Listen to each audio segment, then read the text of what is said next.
Welcome to the 61st episode of the New Ventures podcast. I'm your host, Sanjoy Sanyal, the founder of Regain Paradise, a boutique climate finance firm and a visiting fellow at the Cambridge Judge Business School. Along with my co-host, Professor Jaideep Prabhu, I host these series of podcasts to help explore the links between climate change and food security. Thank you, Sanjay. Really delighted to be doing this with you and with our guest today. And our guest for today is Hon Mun Yip, the Singapore chair of Tiger 21, a network of ultra net worth individuals and family office members. That's obviously impressive enough. But what is important for our conversation is that he has invested in alternative protein and is an agri and food tech expert in think tanks, companies, and investment funds. Welcome, Hon Mun. Thank you, Sanjoy, and thank you for inviting me here today. Hon Mun, I'd like to start by asking you a question about your background. Could you tell us a bit about your education and early career? I was born in Singapore, educated here, and in the US. I spent a big part of my life working in various parts of Asia. I'm an engineer by training, and I started my career with multinational companies, specifically in the telecom and IT segment, and then move on to help Asian family-owned businesses. And one of them was acquired by a large state-owned private equity fund. So from that point, I moved into different roles, including post-M&A or merger and acquisition integration, starting with growing new businesses and turning around struggling ones in various parts of Asia. And in 2016, I was asked by the Singapore and Chinese government to run a food zone in the rural part of China. And that was when I learned about food and agriculture, including how sustainable the food production system is. And that laid the foundation for me starting and investing in the agri-tech and the food tech space. But that is where your interest in food started. Maybe you want to reflect back a little bit in those years and then tell us how it started from agriculture to alternative protein. Yeah, so when the food tech startup Beyond Meat went IPO, I think it's in 2019, I started getting involved as a community builder in the agri-food tech space. What I did was connecting stakeholders, including Singapore government, regulators, startups, and also investors as we built the ecosystem. And actually, as a big advocate in this space, I became an investor myself. Soon after, family offices, venture capital funds, and just normal investors started to approach me for advice and co-investments opportunities. And that eventually led me to start a $50 million growth stage cellular agriculture fund just a year ago. So over those years, I went on and expanded the scope to include climate tech, decarbonization, and I became a certified ESG investor just last year. And along the way, I got invited as an expert for a European-based think tank called the Singularity Group based out of Zurich. Their focus is identifying innovative companies in various parts of listed companies. And I also consult for various corporates, VC, including one that manages 110 billion euro of assets. And that's really interesting. And I'm sure our audience is going to wait very eagerly for your insights. I'm going to start just by giving them a quick overview. Alternate food industry, or what I call the new food industry, it has, in my opinion, three major subsectors. One is the plant-based subsector, which is using plant-based ingredients. And then what I call the cell-based meat, which is basically growing meat from an animal cell and without the whole animal. And then what is called precision fermentation, which is basically using microorganisms. I'm going to ask you, is this understanding of mine right? And what do you think about this classification? Yeah, generally speaking, there are five main sectors. Like you said, plant-based protein, precision fermentation protein, cellular agriculture or cell-based protein. There are three others, which includes mycoprotein, insect proteins, and microalgae proteins. But the most widely known are the first three that you mentioned. Hanuman, because those two I didn't define, maybe you would like to just give our audience a little bit of a definition of those subsectors. Yeah. So microproteins essentially is focusing on fungi, mushroom. Yeah. So the most famous one we probably know, especially in the UK, would be corn. So mushrooms cells, put them in a bioreactor, bath them in nutrients, and they convert these nutrients, glucose especially, into proteins. And you can harvest them in 48 hours and make them into delicious plant-based meat. Insect proteins, essentially, we grow like black soldier flies and feed them with organic waste. They grow, and then we harvest them, dry them, make them into insect powders, which is used as additive into animal feed. And some companies are promoting them as food for humans and pets as well. Microalgae essentially is growing algae in an enclosed environment. And again, with sunlight, with nutrients, they convert these into protein that we can harvest. Hon Mun, I mean, this is all really very interesting to me as a marketing professor, because I'm always interested in how innovations are adopted by consumers. And I can see here there may be some drivers, some things that people find attractive about these new types of food, but there might also be some barriers. So I'm curious to know from you, which ones are most likely to be adopted? What are some of the barriers and so on?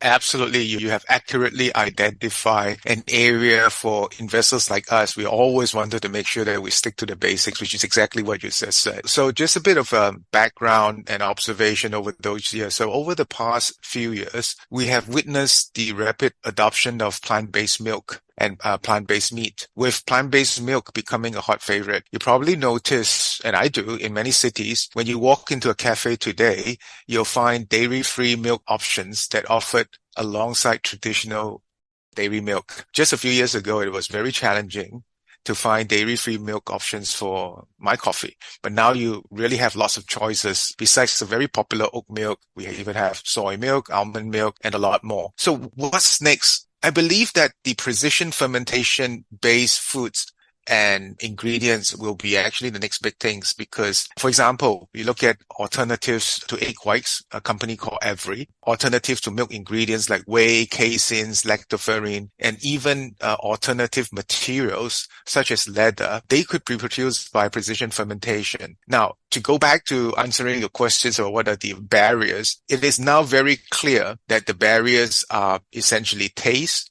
nutrition, cost, and availability. Now with that, which is why the last sector I haven't mentioned would be cultivated meat or cellular agriculture.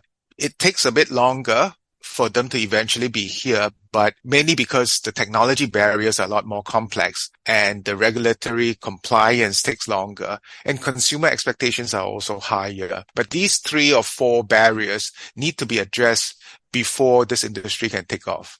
But I'm confident that when we will reach a point where consumers have a wide range of choices that align with their beliefs and values, and that would include cleaner product, more nutritious product, zero animal cruelty, and minimum environmental impact. These are the end goals of what the consumer are looking for.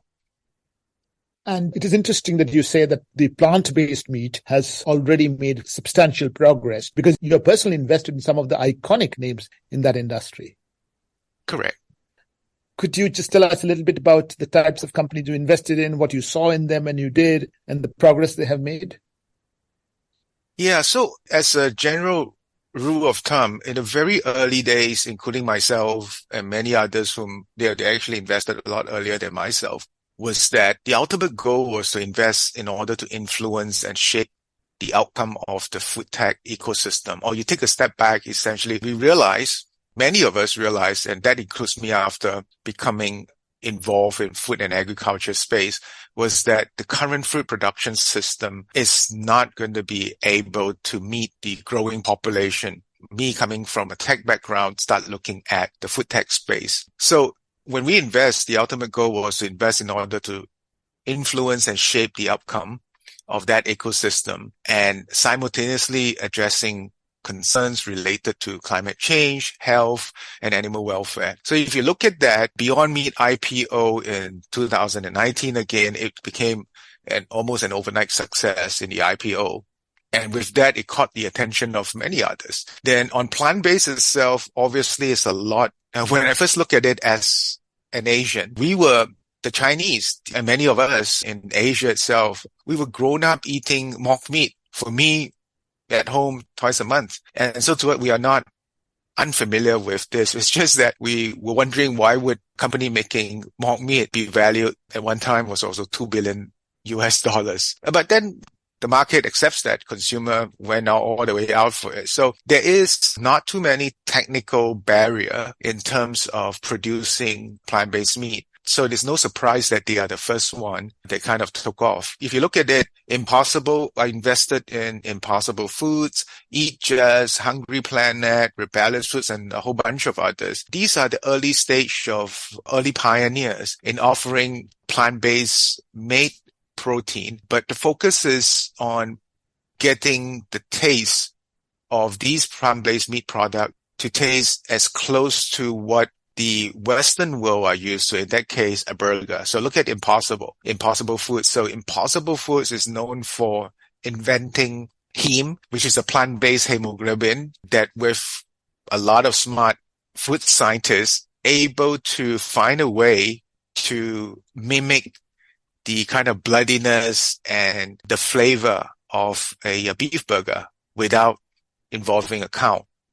So that kind of opened up everybody's eyes. For Eat Just is very unique because I invested because it has two leading products in two different categories, namely the plant-based eggs and the cultivated chicken. And Rebellious Food and Hungry Planet, they're very early, prominent plant-based meat producer. Hungry Planet, for example, when they first came out, they have 6 different SKU compared to Beyond Meat, which is just having a burger. If you look at one more recent product called Lipid is interesting. It is a producer of plant-based fats. And that's important because when added to plant-based meat itself, it enhances the taste profile of soy isolate that they use. And that allows them to avoid over-processing, ultra-processing of soy isolate in order to get close to the taste of the conventional meat.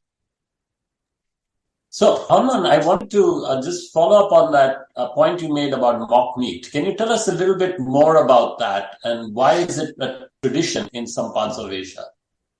So mock meat is something that has been around for years, especially in Asia. It is a term that is used for alternative meat product. If somebody doesn't feel like eating meat because on that particular day, and many of the Chinese whose family are brought up in a way, Taoism, Buddhism, there are days that we don't eat meat. And so we use mock meat. I mean, essentially it is created from plant-based protein to resemble the real taste and color and texture. The usual ingredients that we use is soybean, wheat protein, tempeh, pea protein, and so on. So that technology has existed for more than 1,000 years in Asia. So that's mock meat.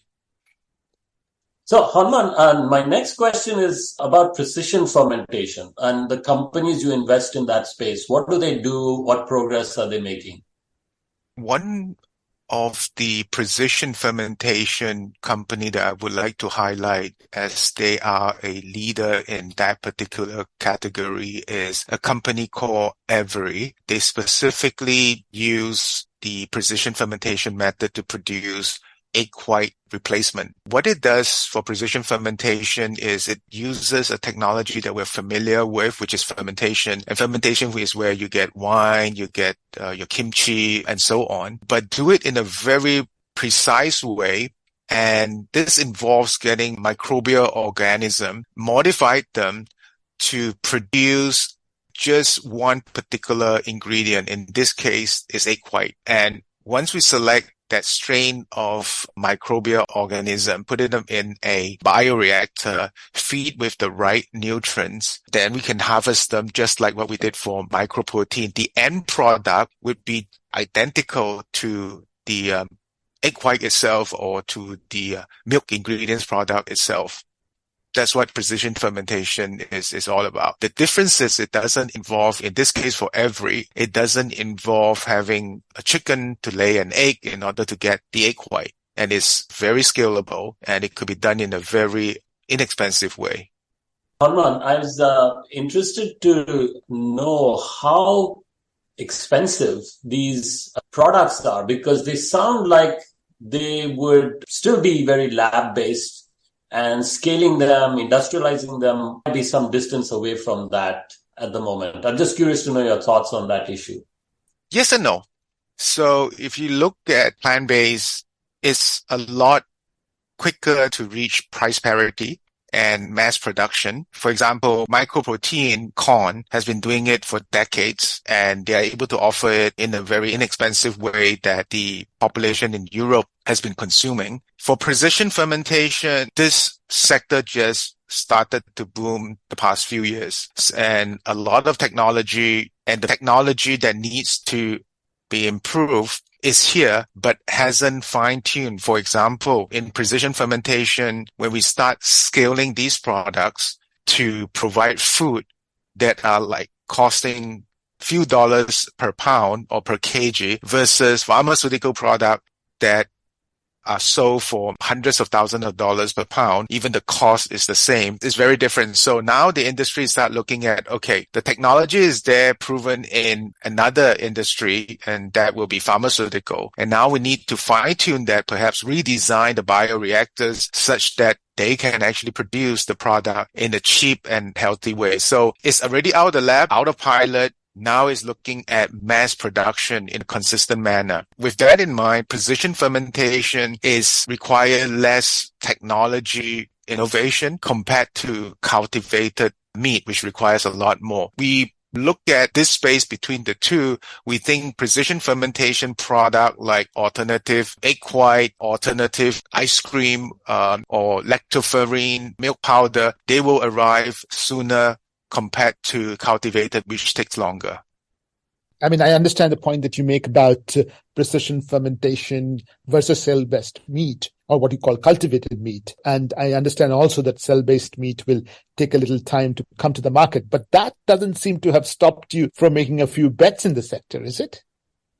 So I am not your usual investors that look at it and compare that with maybe time deposit, or compare it with an ETF fund that expect a very consistent short-term return, short meaning 3 years, 5 years, and so on. There are a few investors like myself. Essentially, we're looking at pretty long-term and also coming in early, which also means higher risk. But essentially, we're looking at addressing a big issue, which is fixing the food production system, which many of us think is already broken, and at the same time feed a growing population. And one of the things that prompted me, besides getting exposed to the food and agriculture issues when I was up there running a food zone in China for China and Singapore, was my children were at that age where they were able to debate and then ultimately won over issues like sustainability, concerns about animal, environmental, and so on. I'm not going to be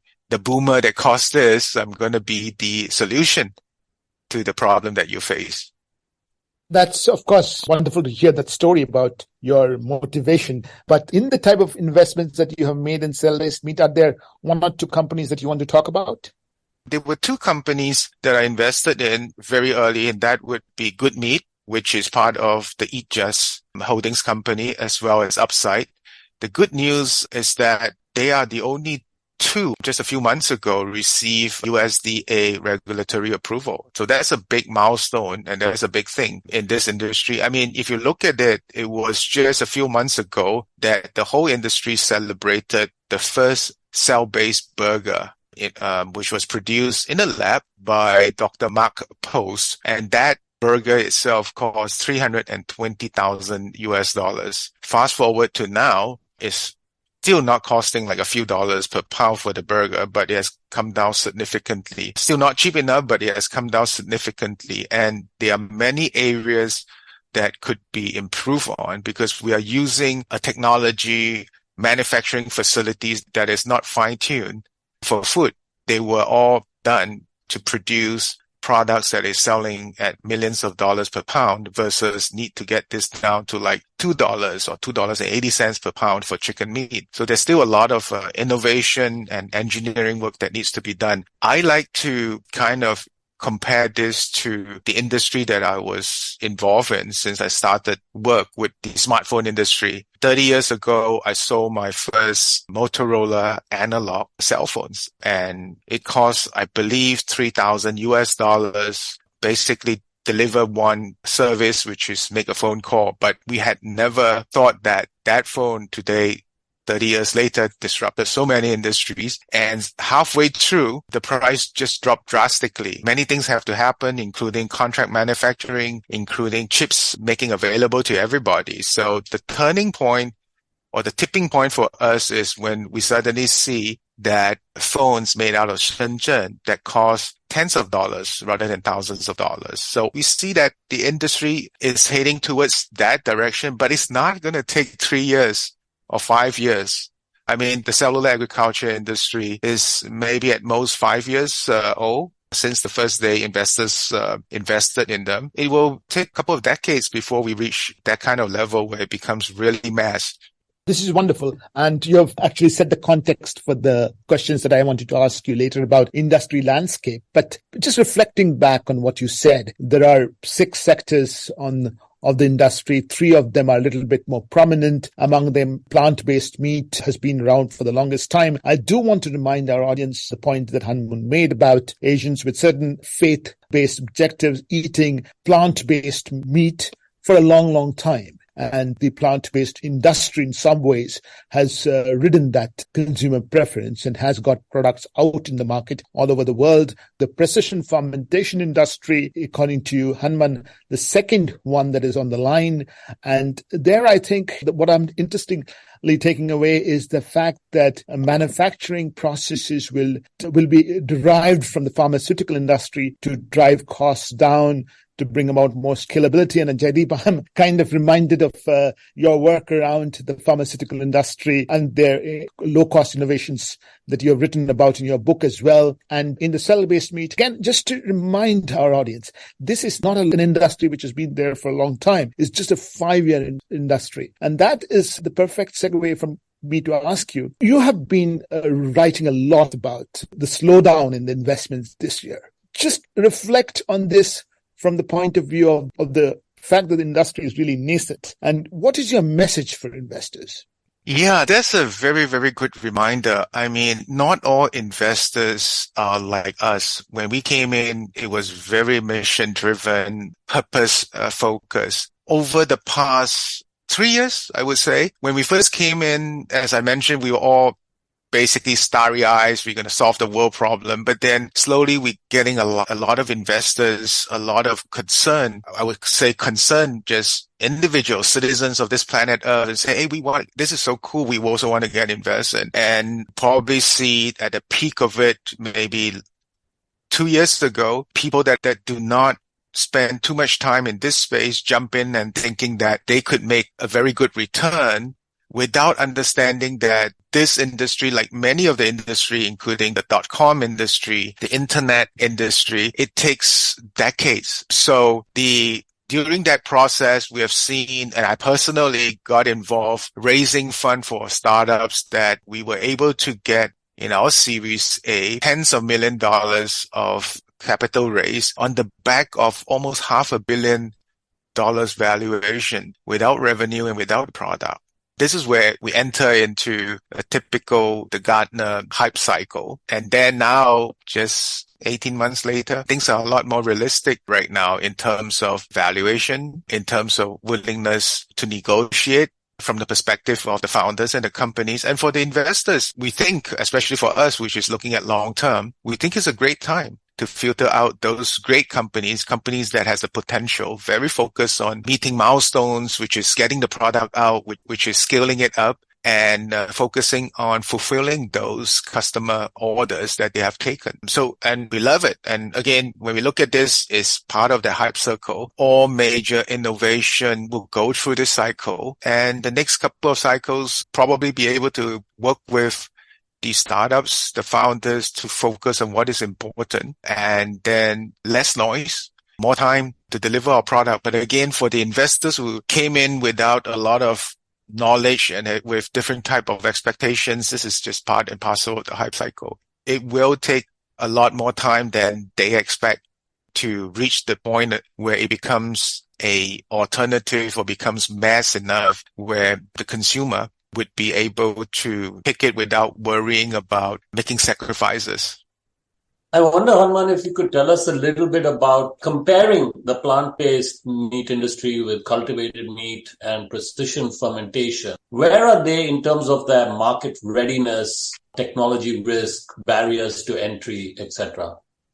So the plant-based is the first to get into this, and the market entry barrier is lower than cell-based for obvious reasons. Even with that, they were and there are still some entry barriers, for example, R&D innovations. So they are still working hard to develop high-quality plant-based meat products that can replicate as close to the taste and texture of traditional animal-based meats. One of the attempts that the industry made kind of didn't go well was ultra processing. And there was a big pushback a year or two ago about some of the meat that has a whole list of ingredients that they could not recognize. To address that, we're beginning to see companies like I mentioned before, Lipid, which is a plant-based fat company that essentially mimic the taste of fat. We realize that at the end of the day, flavor comes from fat. So instead of processing it with more additive and stuff, we focus on replacing the fat. And there's also another attempt, which is getting more popular, which is essentially cultivated fat itself. So for example, bacon. There was a company that, again, I invested in as well that decided to spend 2 years of their time focusing on identifying fat cells, developing them, and then add them to their plant-based bacon. And it became an overnight success because it turns out that our brain is kind of programmed to what is the taste of a bacon is like, and it's that fat that immediately tells us that, oh yeah, this is bacon. So by adding, I think the number that I was told was about 20% of animal fat, cultivated fat to plant-based product, it became very popular. So that addresses the ultra processing concern. Product scaling, I think there's still a lot can be done to get the manufacturing facilities to be able to produce very inexpensive, very consistent, high quality plant-based meat product. Distribution and branding. After all, this product is a food product. And, just because you have a good and low cost product, you still need to go through the traditional distribution channel, supply chain, and so on. And you have to work with the big food company. So that's more of a business issue. Distribution, branding, regulatory compliance. I think there's still regulatory concerns over here. The regulatory bodies are all catching up with all this novel food labeling and so on. Now, cultivated meat is a lot more complex, and that also includes the precision fermentation industry. Number one, cost reduction, definitely. And this is the main focus for this industry, is to get the cost down to maybe not parity as a first step, close to the premium product that they have. And then eventually it has to be reaching price parity and lower before you can see a significant number of consumer willing to try and switch permanently. So reduction of the cost involves in scaling up. We talk about redesigning the bioprocessing, the bioreactors. There's also the nutrients. So the whole cultivated meat process involves extracting a cell from whether a chicken or a cow and then have them put in a bioreactor filled with nutrients, and that nutrients, a big portion of it is the media, the culture media itself. And you need to have the right combination and the right cell to produce in quantity in a very consistent manner such that the product became the real meat itself. The media development is also another area, and there are a lot of startups focusing on addressing this issue, fortunately for us. And the next product would be cells when they grow in maybe, depending on who you talk to, 4 to 6 weeks or even a week or days. They are just cells, lots of cells. When you harvest them, to make them into a burger is probably relatively easier. Before we go into that, the cells, we will also need to get the cells to differentiate themselves. So one single cell differentiate themselves to fat, differentiate themselves to muscle.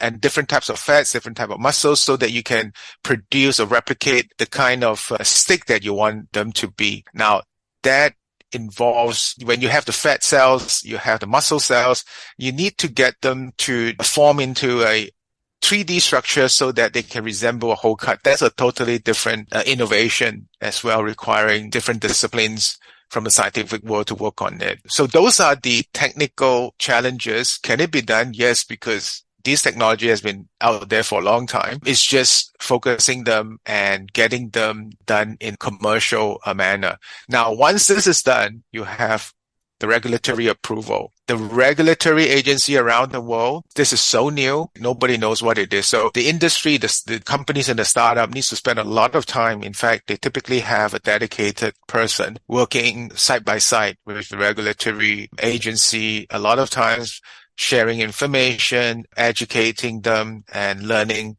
with them together. Lastly, but the most important, is consumer acceptance, meaning all this is said and done, say in a decade or two, but if the consumer for some reason not accept this product and nobody's eating it or buying it, then we will be having a big issue. So for investors like myself, community builders, we are looking at the gaps in the whole ecosystem, depending on what time frame you look at. It is important that, and we encourage a lot of the startups to be very open with the regulators and equally open to share what goes into the production process, and also actively get feedback from the consumer, what concerns them, so that we actually include or embed this in our whole culture and the production process, so that when the end product comes up, it is something everybody accepts it.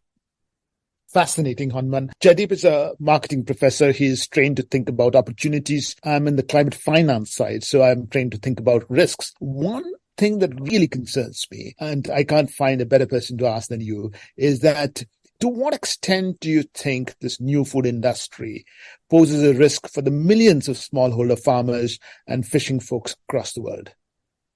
Very, very good question, and very realistic questions, especially for investors and regulators and also the politicians, right? So this is a new food industry, and essentially at this point of time it's driven by alternative proteins.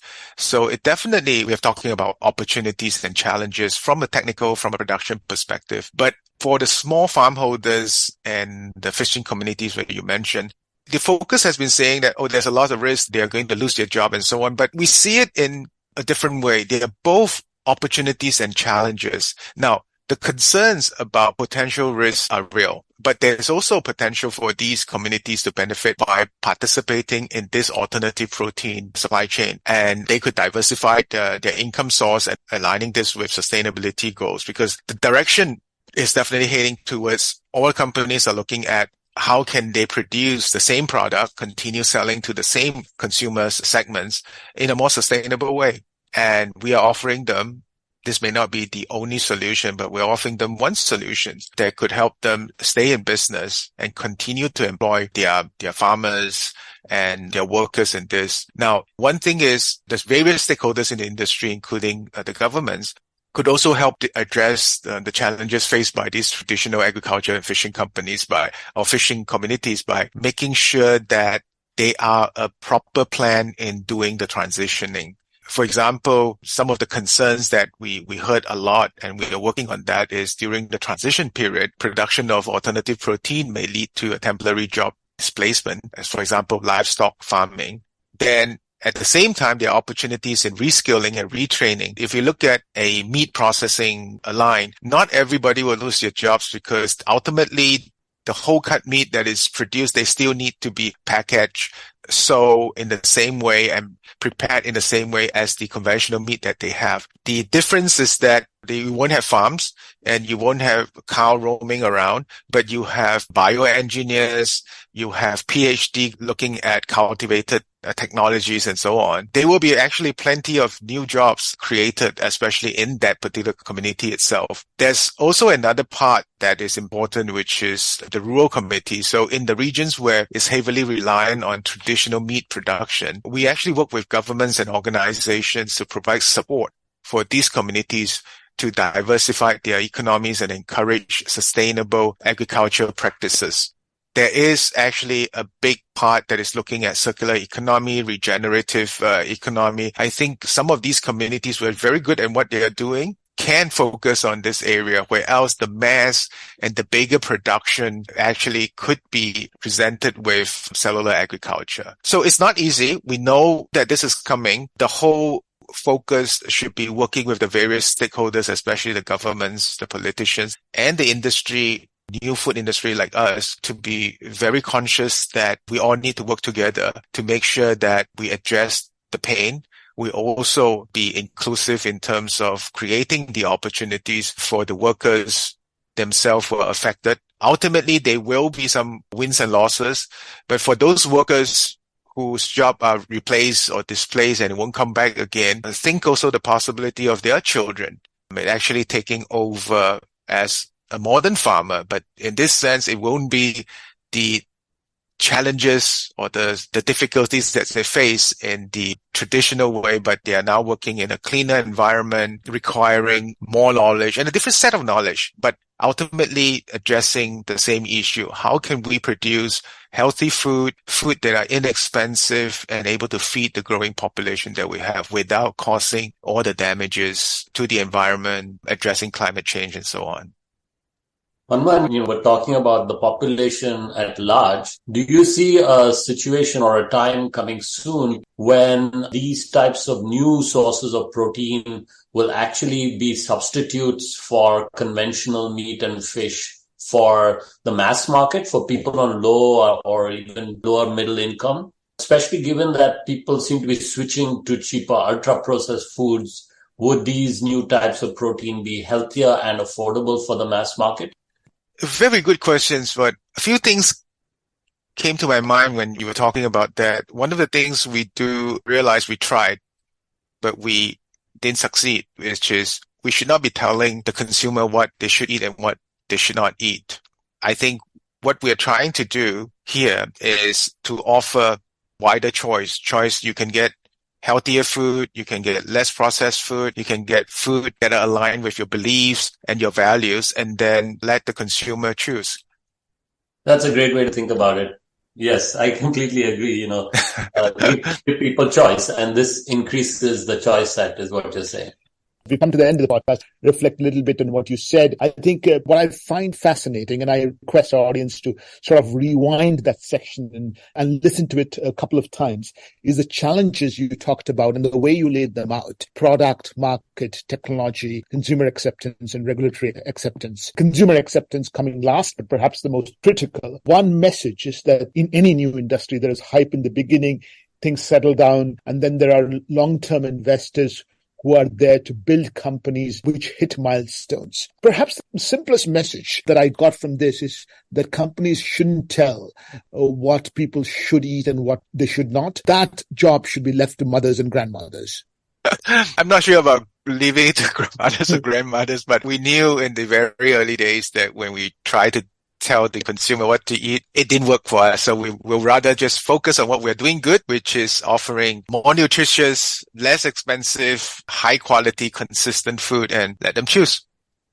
Exactly. Do you have any questions for your hosts? I'm so glad we went through this. I mean, you have actually made me think through this and reflect on quite a few things as well. I'm always curious. You guys are in different part of the world and so on. What are your thoughts about alternative protein? Will you see yourself increasing your consumptions of plant-based? I'm sure you have tasted or even regularly consumed, but what about cell-based meat? Will you increase your consumption or even had that? Certainly on plant-based meat, I've had quite a lot of experience of that. As you mentioned, in Asia, there's this Chinese tradition going back, I think, centuries of using soy and other types of protein to substitute for meat. Coming to cell-based meat, I don't have much experience with it, but we have a lot of students here in Cambridge who are engaged in startups in that space. There are also insect protein startups. And I remember advising them initially saying, this may be hard to convince consumers to consume. Why don't you consider it as animal feed? And that's the route that they went down. So I still have questions about that because these things are so ingrained. They're so cultural. There's so much to do with norms and also evolutionary tendencies that we may have. I wonder how easy it might be to overcome some of those maybe normative barriers to adopting these very new types of alternative protein. Yeah, that's great. Not easy, but somebody has to do it, and that's our job. And if people want to get in touch with you, how should they? Well, the best way is message me on LinkedIn. I'm pretty active on LinkedIn. Just drop me a message. It may take a while, but usually, yeah. With that, thank you very much, Hon Mun. Well, thank you. Thank you for having me. Wonderful talking to you.